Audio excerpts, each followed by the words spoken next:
Professor Zethkar's crystalline fingers trembled as he stared at the data pad displaying humanity's latest academic submission to the Galactic Educational Consortium. The Veltharian educator had overseen interspecies learning exchanges for 3 centuries, but nothing had prepared him for this moment. "Impossible," he whispered, his voice creating harmonic resonances in his vocal chamber. "The computational matrices are failing." The problem had started when 12-year-old Emma Chen from Earth Colony Kepler 442b submitted her mathematics homework through the Standard Galactic Network. What should have been a routine processing of elementary calculations had instead crashed 17 different alien supercomputers across 4 star systems.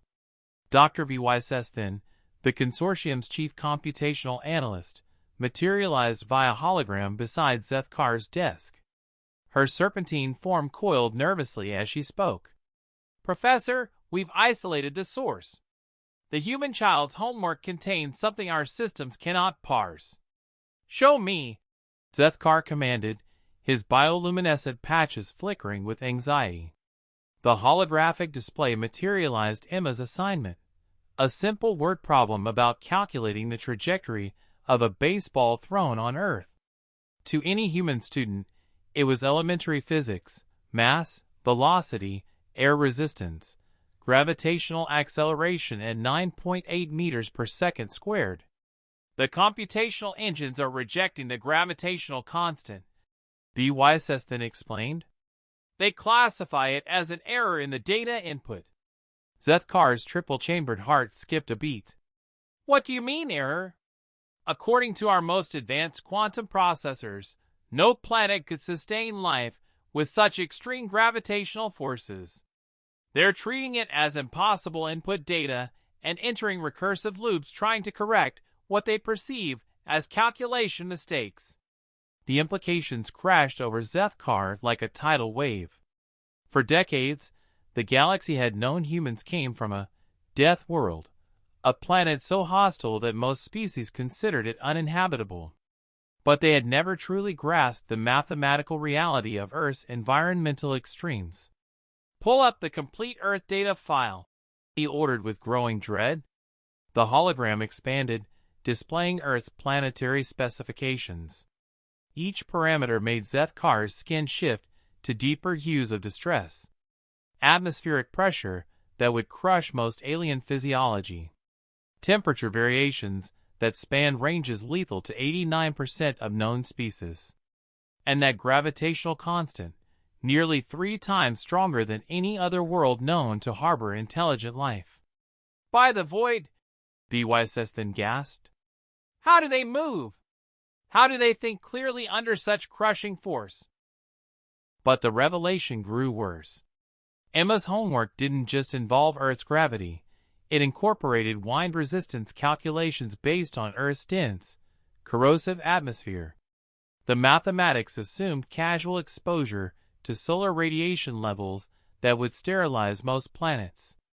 Every variable in this simple homework problem represented environmental conditions that alien supercomputers could only classify as lethal parameters. The child calculated trajectory accounting for atmospheric density that would be toxic gas to us, Zethkar realized. She factored in magnetic field variations we've only observed near stellar coronas.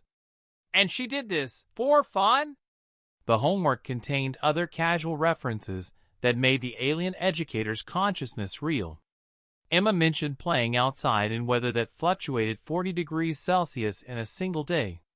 She referenced running, actually running, in gravity that would pin most galactic species to the ground. "Professor," V.Y. Sesthin said quietly, "there's more. We've analyzed other human student submissions. A 10-year-old from Mars colony included calculations for low-gravity basketball.